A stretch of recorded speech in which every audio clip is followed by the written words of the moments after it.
They grow up so fast that before you know it, they're out of your hands.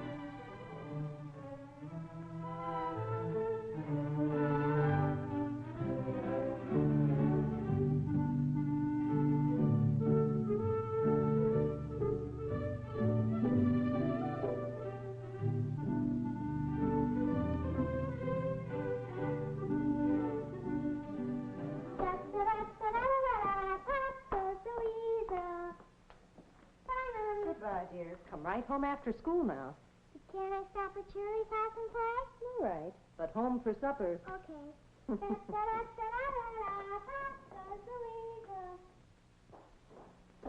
Oh, Paul, what time will you be home? Hey, tennis today. Goodbye.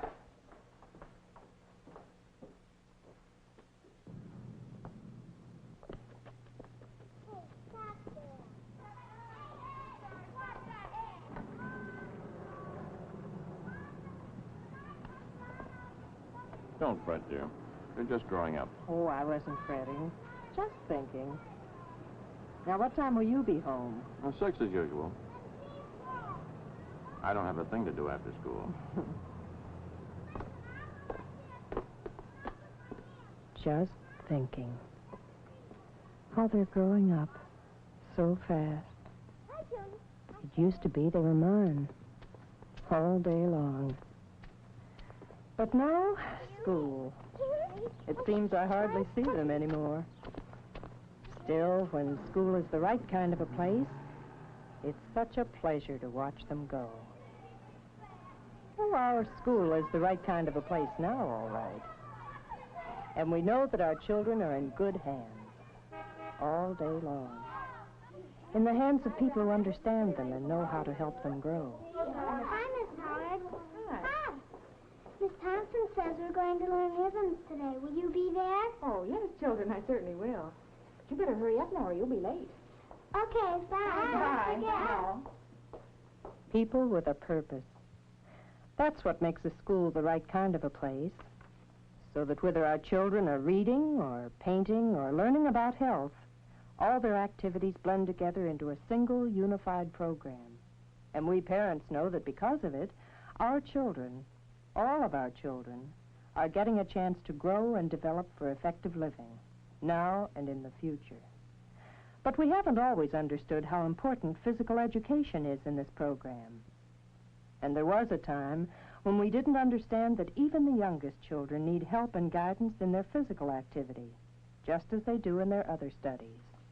Maybe we wouldn't understand it now if something hadn't happened 5 years ago.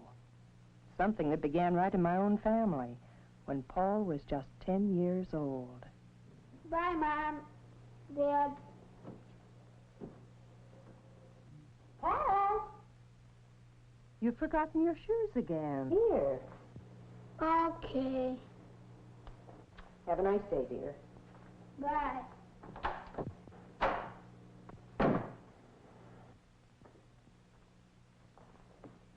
I don't know what's wrong with that boy. Now, don't start worrying about Paul. He's coming along fine. No, he isn't. He doesn't seem to take an interest in things. What things? Well, you know, last night he asked me again to give him an excuse from gym class at school. Did you? Well, no, I didn't. The doctor told me last week there's nothing wrong with him. Of course there isn't. You should see the arm he's got. I was watching him Saturday morning, pegging stones at a tin can. Yes, but by himself. That's no way for a growing boy. He needs... Well, I don't know. Something's missing. Oh, forget it, Helen. Paul's still a child. He'll come along all right. He's got all the time in the world. I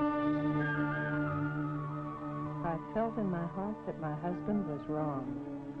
Paul didn't have all the time in the world.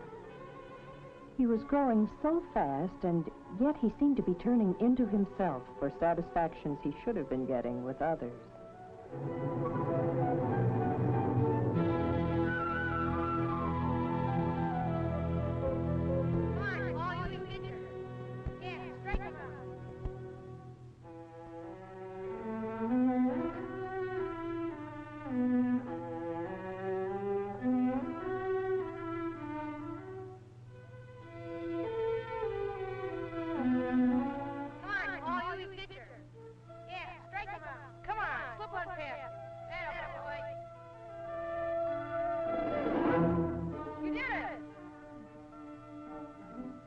I knew that a growing child needs to feel the thrills of success and the approval of other children his own age, and that Paul wasn't getting the chance.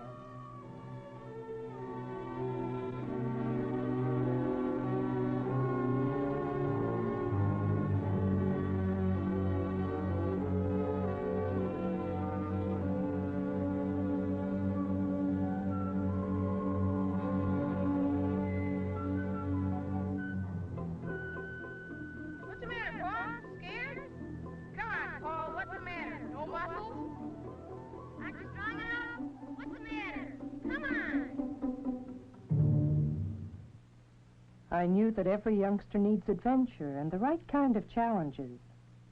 Paul wasn't finding them where he should. Come on, Paul. I'll show you how.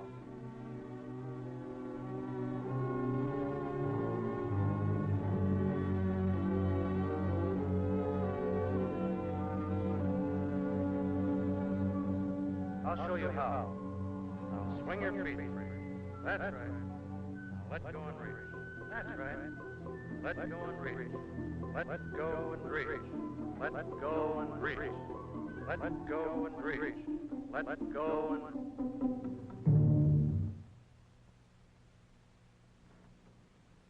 I knew that a growing child needs to learn how to handle himself, but nobody was teaching Paul.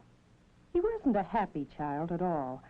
I couldn't put my finger on what was wrong. But I wasn't alone. There were a few people in our PTA who had noticed that something was lacking in our school and who had been trying to do something about it. But it seems that they were in the minority. Those physical education classes are too crowded. There's no organization. The teachers don't have any definite time to give instruction. Equipment's neglected, what there is of it. I tell you, folks, those kids aren't getting physical education, and they aren't getting it in high school either. Oh, come on now, Jed. Those buildings are the best that money can buy. Sure, but Henry, walk past that elementary school every day like I do, and watch most of those kids just standing there with nothing to do. You'll think different. Well, what do you want them to do? They're too young to do much of anything. Are they too young to learn how to play, Mr. Taylor? Of course not. But you don't have to hire a physical education teacher for that. All the same, Henry, it seems to me that physical education is more than play. Nonsense. I agree with Henry. Turn them loose in the schoolyard and let them go. That's all you have to do. Yeah. Just turn them loose in the schoolyard and watch them go. Are they too young to learn how to play? But you don't have to hire a physical education teacher for that. Just turn them loose in the schoolyard and watch them go. Of course not. Of course not. We were closing the doors on an important part of our children's growth.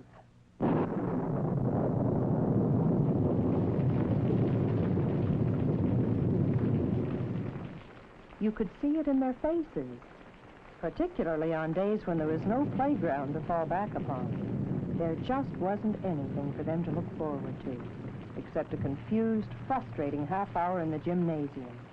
Something was bound to happen.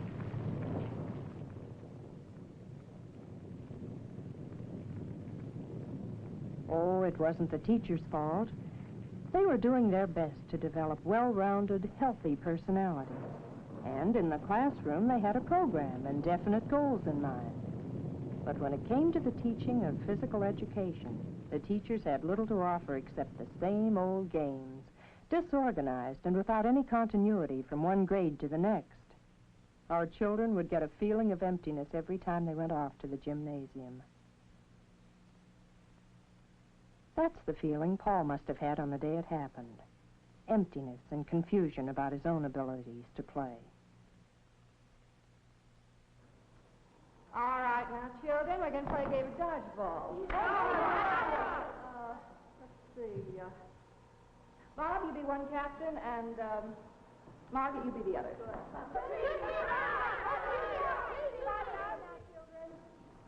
All right, Bob.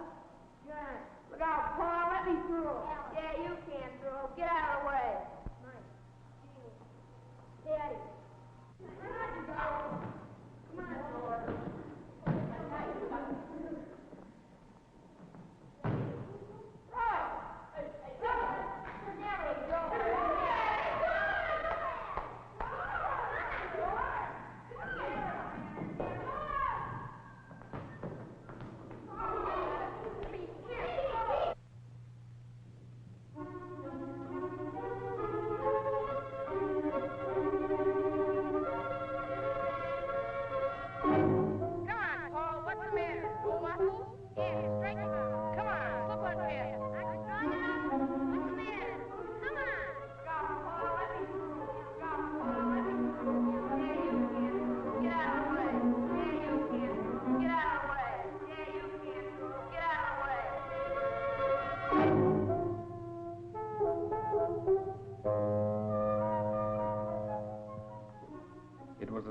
surprise to me because I know Paul isn't that kind of a boy. So that's why I thought it was best to ask you both to come in. Well, I've had a feeling that something was wrong, the way Paul's been going off by himself. And those shoes, always forgetting them. Paul isn't a stupid child. I know that, Mrs. Farrell. It isn't just Paul, is it, Mr. Keller? No, as a matter of fact, it's not. Then there must be another reason you asked to see us. There is, Mr. Farrell. You see, I too have felt that something was wrong, and I think I know what it is. And I believe this incident of Paul's shoes puts you folks in a position to help me set it right. Well, isn't it a matter of scheduling more physical education periods or something like that? Not quite. It's a matter of finding the right people to put a real physical education program into effect. Let me explain myself a little further. Teachers here are fine people. They're well-trained educators, but they haven't had special preparation for physical education. Like Frank Davis, for example, up at the high school. Well, can't he help out? Davis already has more than he can handle at the high school. Actually, he needs help, too. Well, you know, Mr. Keller, we've talked about this often enough at PTA, but we've never gotten anywhere. May I offer you a suggestion? Perhaps you could open up this whole question again at the PTA. Because I have an idea when parents truly understand what physical education is really about, they'll see to it that the right kind of a program gets community support. Now, can I count on your help? I'll say you can. If there's one thing a man likes to see, it's his boy getting the right breaks when it comes to growing up. My husband was wonderful. He not only organized a special meeting of our PTA, but he talked up the subject whenever he could with other fathers. It was his idea to have Frank Davis, the high school physical education teacher, come in and give us a professional point of view about physical education. I could go on and on, but the point is, we don't have an adequate physical education program in any of our schools. We see a great many children coming to high school without even the basic physical skills, running, jumping, throwing, and the like. And we can't do much to help them. The way we're set up now, they lack stamina, strength, endurance. They just can't do so many of the things they should be able to. All this has a deep effect on the way they grow. As so many communities have found out, if each child is to make the most of himself, then all need direction in physical activity and a program that's organized with every type of youngster in mind. Now, you just can't turn children loose to play if you expect them to learn to work together, play by the rules, and build strong bodies. In the elementary school particularly, the classroom teachers shouldn't be expected to do all this by themselves. They need the counsel of a physical educator who is especially trained for the job. Someone who can supervise, instruct, help plan, and point up the role of physical education in the children's lives. Someone to encourage and help. This person should be a graduate of a regular... And so it wasn't too long before our PTA group, together with other groups in the community that were interested in school problems, asked the school board to take action. That action took the form of obtaining more qualified help at the high school level. Additional professionally trained teachers of physical education were employed to assist in both the boys' and girls' high school classes. This meant more room in the schedule for new activities. It also meant that now, for the first time, Mr. Davis himself was free to take responsibility for the direction of the entire physical education program. One of his first steps was to secure the services of a consultant in physical education, someone who would work in our elementary school, Paul's school. With the individual attention she was able to give to the pupils and the help she was able to give to teachers, conducting demonstrations, helping to plan activities and the like, we parents began to realize that at last our children would have their chance to grow and develop as children should. And that's what has happened, and has been happening ever since.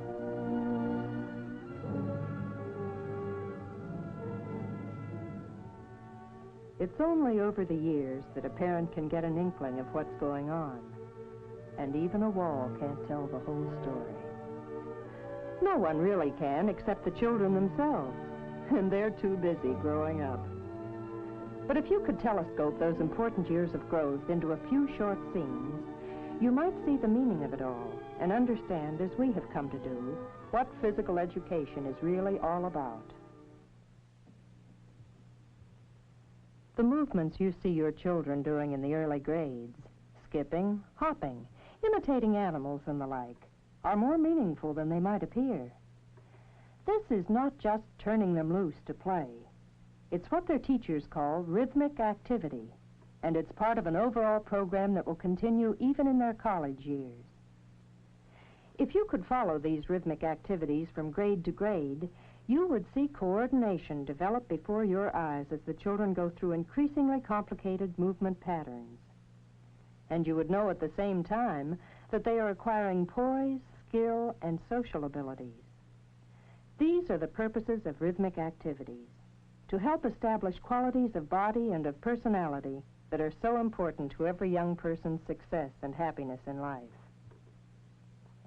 And if you could watch your children through years of activity on playground and gymnasium apparatus, you would know that this is not just a device that busy teachers sometimes use to keep children from getting into mischief. These are what they call self-testing activities, and they too have a definite purpose in physical education programs all the way from first grade into college. They are designed to let children find out for themselves just what progress they are making in mastering the skills of body control. For it is through such activities as these that children learn to watch for their own strengths and weaknesses and strive for better performances day after day, year in and year out. It all happens so fast a parent hardly knows that anything is going on. But they are growing in many directions. And if you could somehow condense the whole range of self-testing activities into a few moments, you could almost see that growth taking place. You could see how agility, strength, and endurance come to life under proper supervision. You could see how they do learn to handle themselves when there is someone around who is qualified to teach. You could see how getting better at things becomes part of their way of looking at life. This is the real meaning of self-testing activities. And suppose you could put many years of games and sports activities before your eyes in a matter of a few seconds. You would know that this is so much more than just play or keeping them busy. For games are as much a part of education as learning how to read and write. Even the simplest games are learning experiences for the very young children. And as the games become more advanced, they call into play more and more of the skills that children have learned in other parts of their physical education work. From their rhythmic activities come timing and coordination. From self-testing comes a sense of balance, strength, endurance, and the ability to do things with their bodies that more vigorous games demand. It's not easy for a parent to see the full meaning of all the games children play at school, and everything happens so fast as the years go by, there's hardly time to ask questions. But if you could watch a well-directed physical education program in action, you'd see that the games are taught so that all of the children, regardless of size or physical type or particular talents, get a chance to play. In a good physical education program, their activities are intended to set up a spirit of team play that will be useful to the children in later life. Wherever they are, in college, at work, in community recreation programs, these children will be ready to pull their own weight as members of the team. But games are even more important than we parents realize because they are social activities, and they must be played with others according to rules that are the same for all, in many cases for boys and girls alike. Think of what learning about the rules of play means to a young man or woman who must soon accept responsibilities and learn about the rules of work and of daily life. Games are educational experiences because they are one of the most important ways children have of finding out what it takes to live with other people, to win, to lose, to compete. Gradually, through games, they discover the meaning of good sportsmanship, fair play, equal opportunity, ideals that go far beyond the playground in their significance for Americans. No, games aren't just a matter of keeping children busy. And neither is what the children do in schools where swimming is part of the curriculum. A child doesn't learn to swim in a day, a week, or a month. It takes years of training and practice. But if you could telescope it all into a few seconds, you would know how important it is to begin when they are young and to follow through with skilled instruction all along the line. You'd see how confidence develops as they take to the water and learn basic strokes. You'd see how basic strokes provide the background for preparation against the emergencies that every parent hopes will never come. You'd see them develop lifelong recreation interests right there in the swimming pool that you have helped to build. Oh, it all happens so fast, this development of a child into a young adult. And a parent almost never sees what's happening until it's too late to do anything about it. But if you know your children have had physical education in a school where activities are coordinated in a definite program, then you can be sure that they are getting every chance to grow and develop as they should. Some of them may grow up to be the kind of athletes everybody looks up to and admires. Men and women who keep setting new standards of performance in every kind of physical activity event. Star performers like these come out of schools where the right kind of physical education was begun early, where there were challenges and a sense of the adventure of sports, where there was someone to help, where there was a chance for success and the approval of others. But most parents don't count on their children taking a place in the ranks of great performers. What we want most for them is that they grow up to become people who want to play, who know how to play, and who are good enough and who stay fit enough to enjoy a wide variety of physical activities. Some will be skilled, some won't. But what matters is that they'll be participating. For nowadays, we are all coming to realize that people who like to play can usually get along well in the give and take of daily life. And that's what physical education is really all about. Hey, Johnny. I ready to home. I'm glad we found that out. And as I look at our children growing so fast, I often wonder how many towns have not made our discovery that physical education is a community responsibility. It depends on many people, on teachers and school administrators who acknowledge the importance of physical education, on coaches and instructors who recognize that individual progress is on a par with team sports and the winning of trophies, on physical educators who know how to make a program work, and on parents who take action before it is too late.